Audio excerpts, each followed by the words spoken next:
যিশু বলেছেন, পুরানো নিয়মে বলা হয়েছিল, খুন করো না, যে খুন করবে সে বিচারে পড়বে।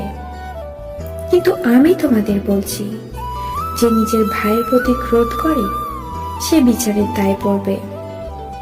আর যে কেউ আপন ভাইকে বলে যে নির্বোধ, সে মহাসভার দায় পড়বে। এমনকি কাউকে মূর্খ বললে বা ঘৃণা করলেও তা ঈশ্বরের চোখে নরকের আগুনের মতন বিপদের সৃষ্টি করে। অতএব তুমি যখন ঈশ্বরের বেদির সামনে নিজের নৈবেদ্য উৎসর্গ করো এবং ঠিক সেই মুহূর্তে মনে পড়ে যে তোমার বিরুদ্ধে তোমার ভাইয়ের কোনো ক্ষোভ রয়েছে, তবে সেই দান বেদির সামনে রেখে চলে যাও। প্রথমে তোমার ভাইয়ের সঙ্গে সম্পর্ক ঠিক করো, তারপর এসে তোমার নৈবেদ্য উৎসর্গ করো।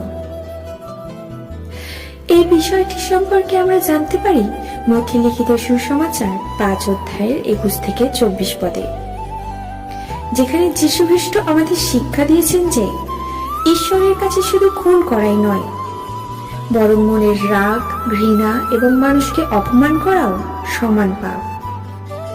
তিনি বুঝিয়েছেন যে বাহ্যিক ধার্মিকতার চেয়ে পারস্পরিক সম্পর্ক ও ক্ষমা ঈশ্বরের কাছে অনেক বেশি গুরুত্বপূর্ণ।